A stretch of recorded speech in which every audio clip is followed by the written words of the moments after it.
this fun of explaining how you make a cushion does not stop here, because I'm doing this video now about what happens when you're sewing, what tricky bits you can get to, and what a sewing machine can struggle on. I'm Harvey Jones, and this is a series of what I've done for these videos. I will be doing a playlist on these very soon, and I will be really, really happy on what will happen next. So, after doing the next steps before you pick the material, what happens now? Well, if I told you that this is really good, it really makes it really special. Making a cushion is really, really tricky. The really difficult part is getting it aligned with the sewing machine. So, how can you get that aligned? If you're visually impaired, you'll need an adult to help you. You need an adult to help you.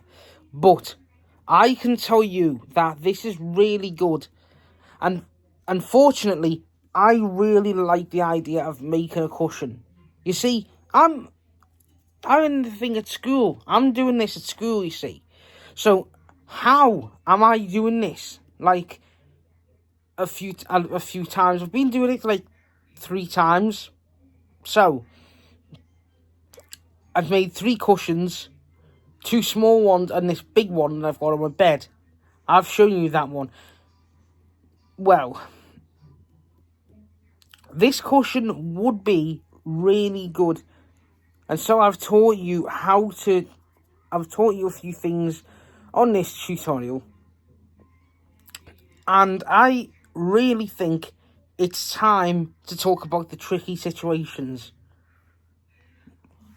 Right, so what happens when you're on a sewing machine?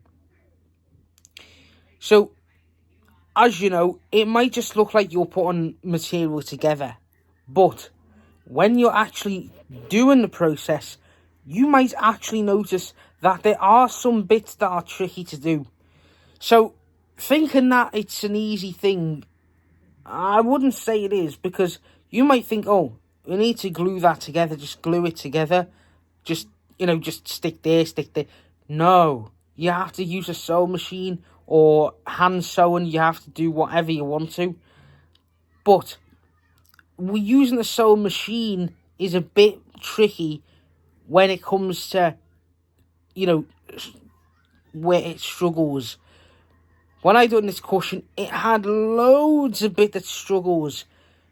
It had loads of bits that it struggled on, because you can see how a sewing machine puts the needle. It pushes it forward. You wouldn't notice that it makes a struggle. Well, believe it or not, it actually can make a bump. So if there's a lump in the material, just go really slowly. So tricky situations like that, you might need to fix it when it's, like that. And sometimes, if it struggles that bad, the needle can snap. Believe it or not, the needle can actually snap. So how do you do this?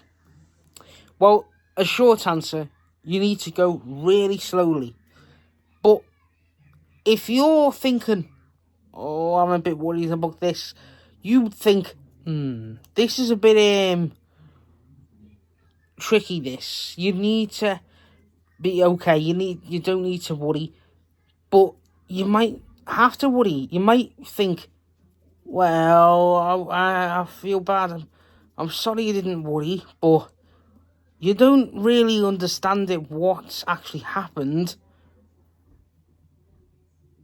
So, how? I mean, what actually happens?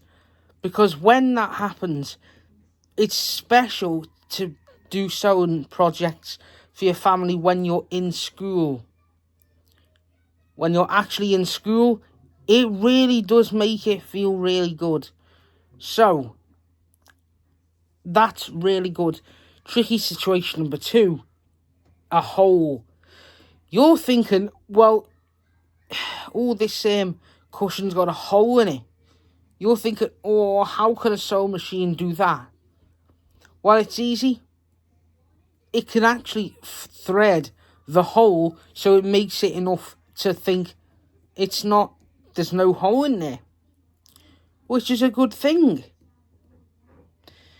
Well, thank you so much, and I hope you've learned all the tricky stuff when it comes to using the sewing machine. Thank you so much, and as always, I'll see you on the next one.